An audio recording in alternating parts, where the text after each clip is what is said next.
ఇది పంచాయతీ ప్రజలకి నమస్కారం. ఏమిటంటే నిన్నటి దినము శేషంపల్లిలో సిదగొండ శ్రీరాములు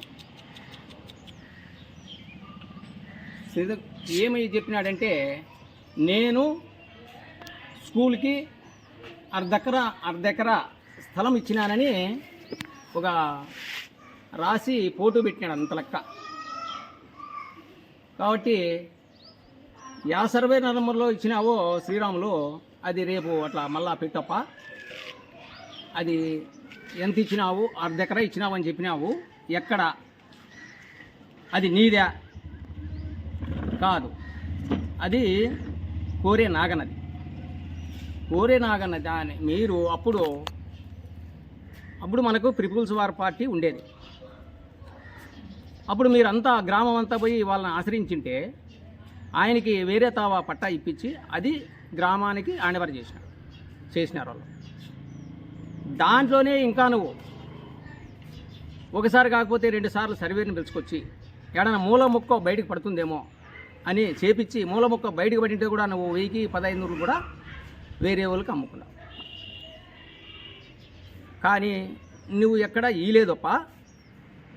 ఊరికే ఎంత నువ్వు అదే ఎంత అర్ధెకరా ఇచ్చిపెట్టినాడంటే ఎంత అని అనుకుంటారు, ఈలేదు కాబట్టి నువ్వు అట్లంతా ఏమనుకుంటారు, బుసు అంతా బాగా ఇచ్చినాడప్ప ధర్మాతకుడు అని అనుకుంటారు.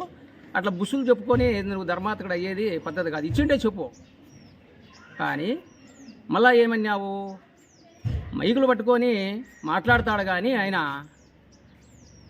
ఒక నాటకశాల దగ్గర కొంచెం స్థలం ఉంది, అది ఇమ్మంటే ఈలేదు అని. ఎవరిదైనా స్థలమే, నీదైనా స్థలమే, నాదైనా స్థలమే, మూడైనా ఒకటే, జానడైనా ఒకటే. ఇప్పుడు వేరే వాళ్ళు కూడా ఇట్లే గ్రామీణ స్థలము ఆక్రమించుకున్నారు. నేను అదే రకంగానే ఆక్రమించుకున్నా. ఇప్పుడు నేను సిద్ధంగా ఉండా దాన్ని విడిచిపెట్టేదానికి. నేను చెప్తా కొన్ని, అవి విడిపిస్తావా, నేను ఇచ్చేదానికి సిద్ధంగా ఉండా. అందరికీ అవసరమే, 10 మందికి ఉపయోగపడేదాన్నే నువ్వు చెప్పినావు. నేను 10 మందికి ఉపయోగపడేదాన్నే చెప్తా. దాన్ని విడిపించు, నేను సంతోషంగా దీన్ని విడిచిపెడతా. నేను కూడా గ్రామంలోకి పోయి నీకోసరమో ఇంకొకరి కోసమో నేను పార్టీకి, తెలుగుదేశం పార్టీకి ఎవరు నిలవని నేను ఓట్లు అడిగేవాడిని. కాబట్టి నేను విడిచిపెడతాను. నేను చెప్పింది నువ్వు విడిపేయాల. నాదైతే ఇడమనేది ఒక కాదు, నువ్వైతే ఇంకొకరిదైతే ఇడిసద్దు అనేది కాదు. అట్లా నేను ఇడిపించేకి సిద్ధంగా ఉండా, ఇడిచేకి. ఓకే.